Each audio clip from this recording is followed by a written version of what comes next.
ವಿಠ್ಠಲ ಮಂದಿರ ಮುಳುಗಿಸಿದ ಘಟಪ್ರಭಾ, ದತ್ತ ಮಂದಿರದೊಳಗೆ ಹೊಕ್ಕ ಕೃಷ್ಣೆಯ ನೀರು, ದರ್ಗಾವನ್ನ ಸುತ್ತುವರಿದ ದೂದ್ಗಂಗಾ, 9 ಸೇತುವೆಗಳು ಮುಳುಗಿವೆ, 10 ಊರುಗಳ ಸಂಪರ್ಕವೇ ಬಂದಾಗಿದೆ.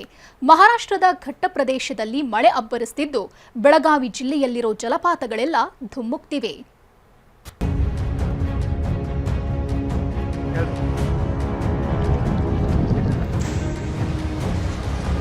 ಕಂಪ್ಲೀಟ್ ಆಗಿ ಬತ್ತಿ ಇದ್ದಂತಹ ಮಲಪ್ರಭಾ ನದಿ ಇದೀಗ ಮೈದುಂಬಿ ಹರಿತಾ ಇರುವಂಥದ್ದು. ಕುಡಿಲಿಕ್ಕೆ ನೀರಿನ ಅಭಾವ ಏನಿತ್ತು ನಮಗೆ ಸಾಲ್ವ್ ಆಗಿದೆ.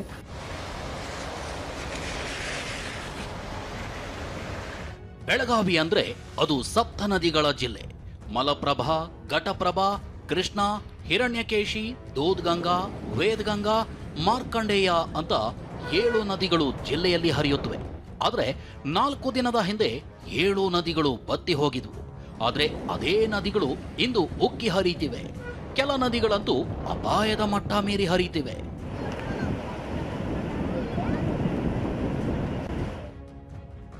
ಎಪ್ಪತ್ತು 70,000 ಕ್ಯೂಸೆಕ್ ದಾಟಿದ ಕೃಷ್ಣಾ ನದಿ ನೀರಿನ ಮಟ್ಟ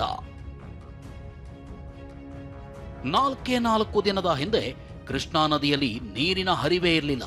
ಆದರೆ ಮಹಾರಾಷ್ಟ್ರದ ಪಶ್ಚಿಮ ಘಟ್ಟ ಪ್ರದೇಶದಲ್ಲಿನ ಮಳೆಯಾರ್ಭಟಕ್ಕೆ ಸದ್ಯ ಕೃಷ್ಣಾ ನದಿ ನೀರಿನ ಮಟ್ಟ 77,000 ಕ್ಯೂಸೆಕ್ ದಾಟಿದೆ. ಕಳೆದ 24 ಗಂಟೆಯಲ್ಲೇ 24,000 ಕ್ಯೂಸೆಕ್ನಷ್ಟು ನೀರು ಹೆಚ್ಚಾಗಿದೆ. ರಾಜಾಪುರ ಬ್ಯಾರೆಲ್ನಿಂದಲೇ 60,000 ಕ್ಯೂಸೆಕ್ ನೀರು ಬರ್ತಿದ್ದು, ಚಿಕ್ಕೋಡಿ ತಾಲೂಕಿನ ಕಲ್ಲೋಳ ಬಳಿ ಕೃಷ್ಣೆ ಭೋರ್ಗರೀತಿದ್ದಾಳೆ.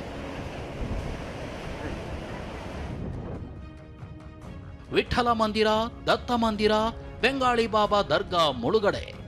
ಹಿಡಕಲ್ ಜಲಾಶಯಕ್ಕೆ 15,000 ಕ್ಯೂಸೆಕ್ ಒಳಹರಿವಿದ್ದು, ಕ್ಷಣ ಕ್ಷಣಕ್ಕೂ ಡ್ಯಾಂನಲ್ಲಿ ನೀರಿನ ಮಟ್ಟ ಏರಿಕೆಯಾಗ್ತಿದೆ. ಡ್ಯಾಂನಲ್ಲೇ ಇರೋ ವಿಠ್ಠಲ ದೇಗುಲದ ಗರ್ಭಗುಡಿಗೆ ನೀರು ಹೊಕ್ಕಿದೆ. ಚಿಕ್ಕೋಡಿ ತಾಲೂಕಿನ ಕಲ್ಲೋಳ ಬಳಿ ಇರೋ ದತ್ತ ಮಂದಿರವನ್ನ ಕೃಷ್ಣೆಯ ನೀರು ಸುತ್ತುವರೆದಿದೆ. ನೀರು ಇನ್ನಷ್ಟು ಹೆಚ್ಚಾದರೆ ಮಂದಿರವೇ ಮುಳುಗಡೆಯಾಗಲಿದೆ. ಇನ್ನು ಕಾರದಗಾ ಬಳಿ ಇರೋ ಬಂಗಾಳಿ ಬಾಬಾ ದರ್ಗಾವನ್ನ ದೂದ್ಗಂಗಾ ನೀರು ಸುತ್ತುವರೆದಿದೆ. ಕ್ಷಣ ಕ್ಷಣಕ್ಕೂ ಹೆಚ್ಚಾಗ್ತಿದೆ ಮಲಪ್ರಭೆ ಒಡಲು. ಖಾನಾಪುರ ತಾಲೂಕಿನ ಕಣಕುಂಬಿಯಲ್ಲಿ ಹುಟ್ಟಿ ಕೂಡಲ ಸಂಗಮದವರೆಗೂ ಹರಿಯುವ ಮಲಪ್ರಭೆಯಲ್ಲೂ ನೀರಿನ ಮಟ್ಟ ಹೆಚ್ಚಾಗ್ತಲೇ ಇದೆ. ನಮ್ಮ ಪ್ರತಿನಿಧಿ ಅಲ್ಲಿಂದ ವರದಿ ಮಾಡುವಾಗಲೇ ಹುಯ್ಯೋ ಅಂತ ಮಳೆ ಸುರಿಯಲಾರಂಭಿಸಿತು. ಕಂಪ್ಲೀಟ್ ಆಗಿ ಬತ್ತಿ ಇದ್ದಂತಹ ಮಲಪ್ರಭಾ ನದಿ ಇದೀಗ ಮೈದುಂಬಿ ಹರಿತಾ ಇರುವಂಥದ್ದು. ಸದ್ಯ ನಾನೀಗ ಈ ಒಂದು ಮಲಪ್ರಭಾ ನದಿ ತಟದಲ್ಲೇ ಇದ್ದೇನೆ. ಇದೇನದು ಜಾಂಬೂಟಿ ಸಂಪರ್ಕ ಹೊರ ವಲಯದಲ್ಲೇ ಹರಿದು ಹೋಗುವಂಥ ಮಲಪ್ರಭಾ ನದಿಯ ದೃಶ್ಯಾವಳಿಗಳನ್ನು ನೀವೀಗ ಗಮನಿಸಬಹುದಾಗಿದೆ. ಸದ್ಯ ಈಗ ಎಷ್ಟರ ಮಟ್ಟಿಗೆ ನದಿಯ ತೀವ್ರತೆ ಇದೆ, ನೀರಿನ ಹರಿವು ಹೆಚ್ಚಾಗ್ತಿದೆ ಅನ್ನುವಂಥದ್ದನ್ನು ಕೂಡ ನೀವೀಗ ನೋಡಬಹುದಾಗಿದೆ. ಕಳೆದ 4 ದಿನಗಳ ಹಿಂದೆ ಇಲ್ಲಿ ನೋಡಿದಂತಹ ಸಂದರ್ಭದಲ್ಲಿ ಒಂದು ಹನಿ ನೀರು ಕೂಡ ಇರಲಿಲ್ಲ. ಆದರೆ ಇದೀಗ ಸದ್ಯ ಕಂಪ್ಲೀಟ್ ಆಗಿ ನೀರಿನಿಂದನೇ ಆವರಿಸಿರುವಂಥದ್ದು ನೀವೀಗ ನೋಡಬಹುದಾಗಿದೆ. ನದಿಗಳೆಲ್ಲ ಹೀಗೆ ಉಕ್ಕಿ ಹರಿಯುತ್ತಿದ್ರೆ ಜಿಲ್ಲೆಯ 9 ಸೇತುವೆಗಳು ಮುಳುಗಿವೆ. ಕಲ್ಲೋಳ ಯಡೂರು, ಕಾರದಗಾ ಭೋಜ್, ಭೋಜವಾಡಿ ಗಜವರವಾಡಿ, ಅಕ್ಕೋಳ ಸಿದ್ನಾಳ, ಜತ್ರಾಟ್ ಭೀವಶಿ ಸೇತುವೆ ನದಿ ಒಡಲು ಸೇರಿವೆ. ಇನ್ನು ಮಾಂಜಿರಿ ಭವನ ಸೌದತ್ತಿ, ಗೋಕಾಕ್ ಶಿಂಗಳಾಪುರ, ಜತ್ರಾಟ್ ಭೀವಶಿ ಹಾಗೂ ಮಲ್ಲಿಗವಾಡ ದತ್ತವಾಡ ಸೇತುವೆ ಕೂಡ ಮುಳುಗಿವೆ. ಜಿಲ್ಲೆಯ 9 ಸೇತುವೆಗಳು ಮುಳುಗಡೆಯಾಗಿದ್ದು 18 ಗ್ರಾಮಗಳ ಜನ ಪರದಾಡುವಂತಾಗಿದೆ. ಖಾನಾಪುರ ತಾಲೂಕಿನ ಕಾರಲಗ ಗ್ರಾಮದಲ್ಲಿ ರಸ್ತೆ ಜಲಾವೃತವಾಗಿದ್ದು, ಮೊಣಕಾಲುವರೆಗಿನ ನೀರಲ್ಲೇ ಮಕ್ಕಳು ಶಾಲೆಗೆ ನಡೆದು ಹೋದ್ರು. ಗ್ರಾಮದ ಹಲವು ಮನೆ ಹಾಗೂ ಶಾಲಾ ಆವರಣಕ್ಕೂ ನೀರು ಹೊಕ್ಕಿದೆ. ಜಿಲ್ಲೆಯಲ್ಲಿ ಮಳೆ ಹೆಚ್ಚಾಗ್ತಿದ್ದಂತೆ ಕುಡಿಯೋ ನೀರಿನ ಸಮಸ್ಯೆ ದೂರ ಆಯಿತು ಅಂತ ಜಿಲ್ಲಾಧಿಕಾರಿಗಳು ನಿಟ್ಟುಸಿರು ಬಿಟ್ಟಿದ್ದಾರೆ. ಒಂದು ಒಳ್ಳೆಯ ವಿಚಾರ ಏನಂದರೆ, ನಮಗೆ ಕುಡಿಲಿಕ್ಕೆ ನೀರಿನ ಅಭಾವ ಏನಿತ್ತು ಅದು ಒಂದು ಮಟ್ಟಕ್ಕೆ ನಮಗೆ ಸಾಲ್ವ್ ಆಗಿದೆ. ಮೊನ್ನೆ ಉಸ್ತುವಾರಿ ಸಚಿವರ ಅಧ್ಯಕ್ಷತೆಯಲ್ಲಿ ಒಂದು ಮೀಟಿಂಗ್ ಮಾಡಲಾಗಿದೆ. ಅದರಲ್ಲಿ ಇದು ನಾನು ಪ್ರಸ್ತಾಪ ಮಾಡಿದ್ದೀನಿ. So currently the situation is under control. ಕೊಲ್ಲಾಪುರವನ್ನೇ ಸುತ್ತುವರಿದ ಪಂಚಗಂಗಾ.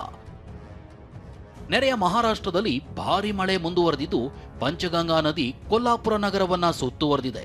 ಕೊಲ್ಲಾಪುರ ಜಿಲ್ಲೆಯಲ್ಲಿ 44 ಚಿಕ್ಕ ಅಣೆಕಟ್ಟುಗಳು ಭರ್ತಿಯಾಗಿವೆ. ಕೊಲ್ಲಾಪುರ ನಗರದ ಡ್ರೋನ್ ದೃಶ್ಯವನ್ನೇ ತೋರಿಸ್ತೀವಿ ನೋಡಿ.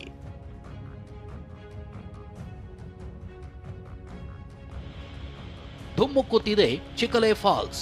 9 ಜಲಪಾತಗಳ ಪ್ರವೇಶಕ್ಕೆ ನಿರ್ಬಂಧ.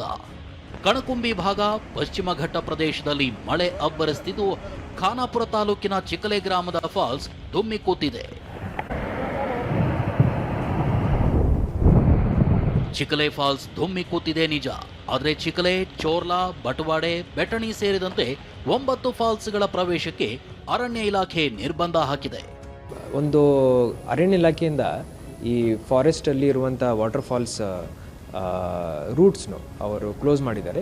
ಇದು ಯಾಕೆ ಮಾಡಿದ್ದಾರೆ ಅಂದರೆ ಪ್ರವಾಸಿಗರು ಬಂದು ಸಡನ್ಲಿ ಡೀಪ್ ಫಾರೆಸ್ಟಲ್ಲಿ ಹೋಗಿ ಸಿಕ್ಕಾಕೋಬಾರ್ದು. ಪ್ಲಸ್ ಆ ಫಾಲ್ಸ್ ಡೆಪ್ತ್ ಅವರಿಗೆ ಗೊತ್ತಾಗಲ್ಲ. ಯಾರು ಹೊರಗಡೆಯಿಂದ ಬರ್ತಾರೆ, ಬೆಂಗಳೂರಿಂದ ಬರ್ತಾರೆ, ಗೋವಾದಿಂದ ಬರ್ತಾರೆ, ಮಹಾರಾಷ್ಟ್ರದಿಂದ ಬರ್ತಾರೆ. ಸೊ ನಾವೊಂದು ರೆಸ್ಟ್ರಿಕ್ಟೆಡ್ ರೆಸ್ಪಾನ್ಸಿಬಲ್ ಟೂರಿಸಮ್ ಮ್ಯಾಪ್ ಮಾಡಿಕೊಂಡು ರೋಡ್ ಮ್ಯಾಪ್ ಮಾಡಿ ಅದರ ಪ್ರಕಾರ ಅವರಿಗೆ ಓಪನಿಂಗ್ ಮಾಡಿ ಕೊಡ್ತೀವಿ. ಇನ್ನು ಕೃಷ್ಣಾ ನದಿ ನೀರು ಏರಿಕೆ ಆಗ್ತಿದ್ದಂತೆ ಬಾಗಲಕೋಟೆ ಜಿಲ್ಲೆ ಜಮಖಂಡಿ ತಾಲೂಕಿನ ಚಿಕ್ಕಪಡಸಲಗಿಯ ಶ್ರಮಬಿಂದು ಸಾಗರ ಬ್ಯಾರೇಜ್ ಭರ್ತಿಯಾಗಿದೆ. ಬಾಗಲಕೋಟೆ ಜಿಲ್ಲೆಯ ರೈತರು ಕೂಡ ನಿಟ್ಟುಸಿರು ಬಿಟ್ಟಿದ್ದಾರೆ. ಬ್ಯಾರೇಜ್ಗೆ ರೈತರು ಪೂಜೆ ಸಲ್ಲಿಸಿದ್ದಾರೆ. ಬಾಗಲಕೋಟೆಯಿಂದ ರವಿ ಮುಖಿ ಜೊತೆ ಸಹದೇವ್ ಮಾನೆ, TV9 ಬೆಳಗಾವಿ.